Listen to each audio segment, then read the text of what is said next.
छा सिंध में छा पूरे पाकिस्तान में अहिड़ी स्कीम किथे भी कोन आई आहे। पी पाइप जेको कारो पाइप आहे उन पाइप के एतिरो ते नाक़िस मटीरियल इस्तेमाल कियो वियो आहे जेको सिर्फ़ ट्राई था ॾियनि त उहो पाइप हंधा हंधा जेको आहे उहो फाटी थो पए।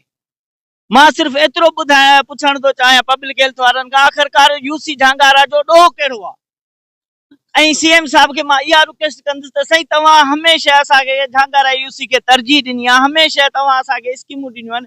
हींअर बि मौजूदा स्कीम साईं असांखे 14 करोड़नि जी ॾिनी आहे, पर सिर्फ़ पब्लिक हेल्थ जो जेको करप्ट इदारो आहे उहो हथ वठी जेको आहे सो उनखे तबाह पियो करे।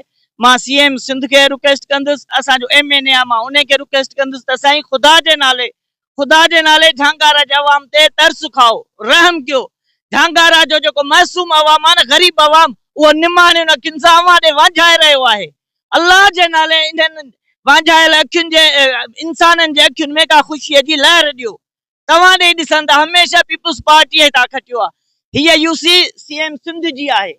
कॾहिं बि तव्हां कंहिं मुखालिफ़ खे वोट न मिलंदो आहे बीहंदा आहिनि, पर हमेशह झांगारा जे यूसीअ सीएम सिंध खे वोट ॾिनो आहे। ऐं सीएम सिंध खे ईअं मल्हाए वोट ॾिनो आहे जो साईं खे हिते वर्क करण लाइ साईं खे कॾहिं अचिणो न पियो आहे।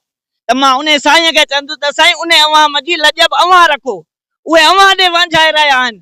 अल्लाह जे नाले इन अवाम ते तरस कयो। ही जेको करप्ट इदारो आहे, जेको पब्लिक हेल्थ जो इदारो आहे, इनखे डंडो ॾियो, इनखे दुरुस्त कयो। जेके तव्हां जूं किरोड़नि जूं स्कीमूं हथ वठी जेको आहे सो तबाह करे सिर्फ़ अवां खे सीएम सिंध खे परेशान करण लाइ ही जेको आहे सो किरदारु अदा कयो थो वञे पब्लिक हेल्थ जो, त जीअं असांजे सीएम सिंध ते जेको आहे सो इहे छंडा अचनि।